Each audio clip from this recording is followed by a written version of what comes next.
రోజా ఓటమి వెనుక జగన్ ప్రభుత్వ వైఫల్యాలు ఎంత కారణమో సొంత పార్టీలో లుకలుకలు కూడా అంతే కారణమనే ప్రచారం ఉంది ఎప్పటి నుంచో.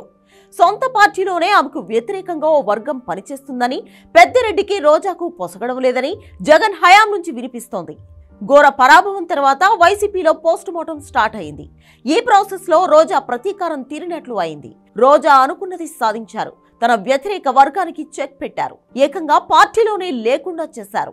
నగరికి చెందిన వైసీపీ నేతలు కేజే కుమార్, ఆయన సతీమణి శాంతిని పార్టీ నుంచి సస్పెండ్ చేశారు. ఈ మేరకు చిత్తూరు జిల్లా వైసీపీ అధ్యక్షుడు ఎమ్మెల్సీ భరత్ ప్రకటన విడుదల చేశారు.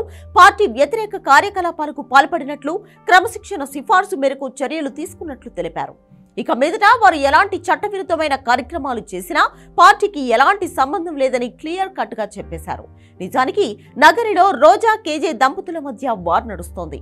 ఒకే పార్టీలో ఉన్నా సరే వేర్వేరుగా కార్యక్రమాలు చేపట్టేవారు. రెండు వర్గాల మధ్య నగరిలో గొడవలు జరిగిన సందర్భాలు ఉన్నాయి. కేజే దంపతులకు మరికొందరు లోకల్ వైసీపీ లీడర్లు కూడా మద్దతు తెలిపారు.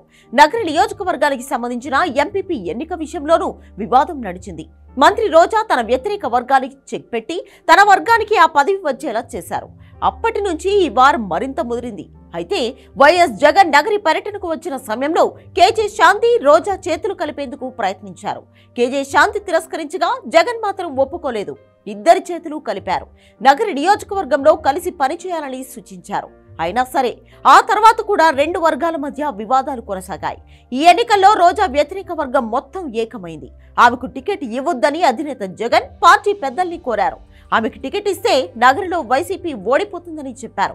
దీంతో వైసీపీ అధిష్టానం నేతల్ని పార్టీ నుంచి సస్పెండ్ చేసింది. వీరంతా ఎన్నికల్లో రోజాకు వ్యతిరేకంగా పనిచేశారు. కేజే కుమార్, శాంతి వర్గం కూడా అంటిముట్టనట్లు వ్యవహరించారు. టీడీపీ అభ్యర్థి కోసం పనిచేసినట్లు ప్రచారం జరిగింది. మొత్తం మీద ఇప్పుడు రోజా తన వ్యతిరేక వర్గానికి చెక్ పెట్టారు. అనుకున్నది సాధించారు.